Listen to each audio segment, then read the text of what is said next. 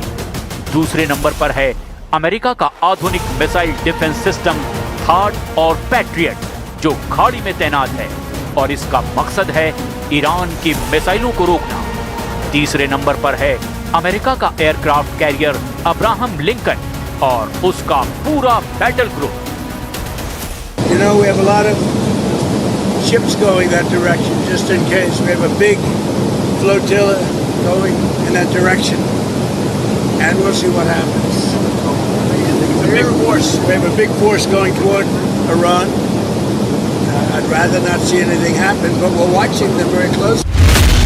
Iran पर हमले के लिए अमेरिका ने जो बैटल ग्रुप तैनात किया है, उसमें क्या क्या है, अब उसे बहुत गौर से समझिए, क्योंकि ये दुनिया के सबसे आक्रामक ही नहीं बल्कि अमेरिका के लिए सबसे कमजोर कड़ी भी साबित हो सकता है। एक बैटल ग्रुप जिसमें एक बड़ा सुपर कैरियर होता है जो 1 लाख टन का डिस्प्लेसमेंट पैदा करता है। इसमें 90 लड़ाकू विमान और हेलीकॉप्टर तैनात रहते हैं। इसमें तिकोन देरोगा क्लास का मिसाइल क्रूजर होता है। इसमें आर्लेफ बर्फ क्लास की 3 से 4 मिसाइल डिस्ट्रॉयर होते हैं। ऐसे बेड़े के साथ रसद के लिए सप्लाई शिप भी रहते हैं। साथ में पानी के अंदर दुश्मन को रोकने के लिए एक परमाणु पनडुब्बी भी होती है।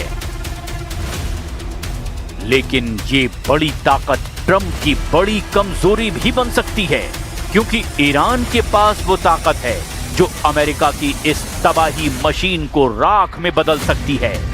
अगर ऐसा हुआ तो ट्रंप की कुर्सी तक हिल सकती है। ईरान बार बार बता रहा है कि वो खाड़ी में अमेरिकी अड्डों के अलावा उसकी नौसेना को भी टारगेट करेगा।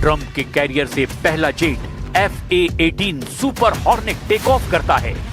दूसरा जेट भी हमले के लिए उड़ान भरता है। फिर हथियारों से लैस तीसरा जेट भी रफ्तार भरता है। चौथा जेट भी 300 फीट लंबे रनवे से उड़ान भरता है।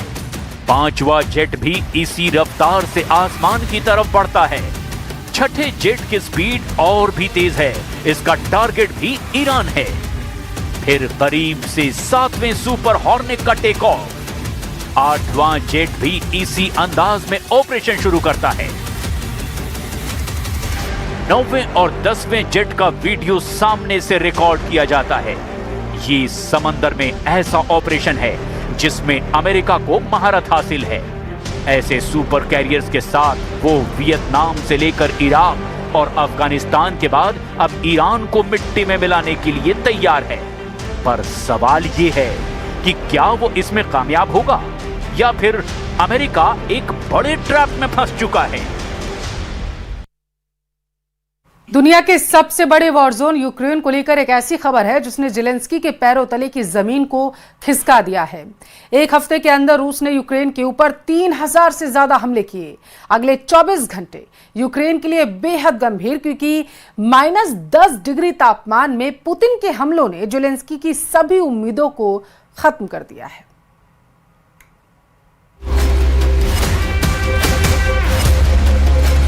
Russians will not win this war. They didn't win. They will not. Don't tell us what we're going to feel. I'm not telling you. Because you're in no position to dictate that. Remember this. You're in no position to dictate what we're going to feel.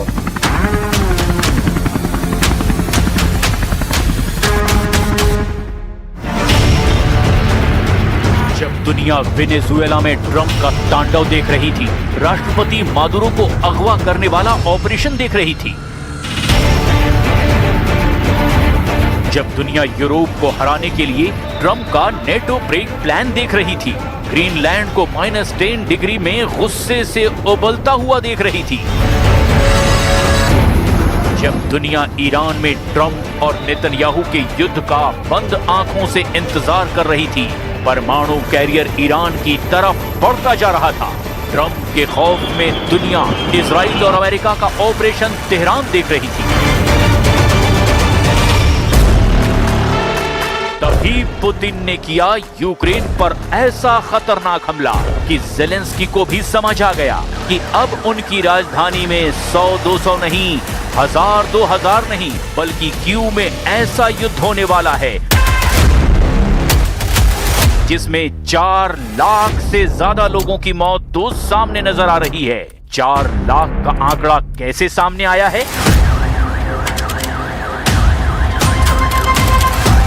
इसे बहुत detail में समझने की जरूरत है, क्योंकि Putin ने Ukraine पर ऐसे वक्त निर्णायक हमला किया है जब डोनाल्ड ट्रंप ने पूरी दुनिया को अपने युद्ध में उलझा कर रख दिया है।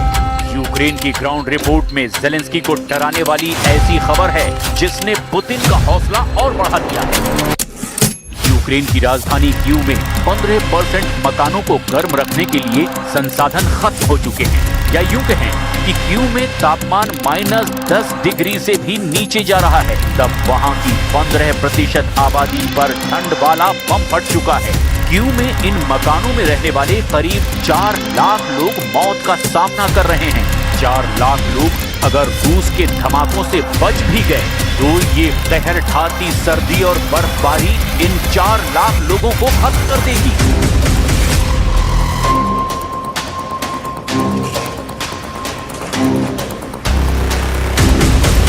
यही ज़ेलेंस्की का सबसे बड़ा डर है।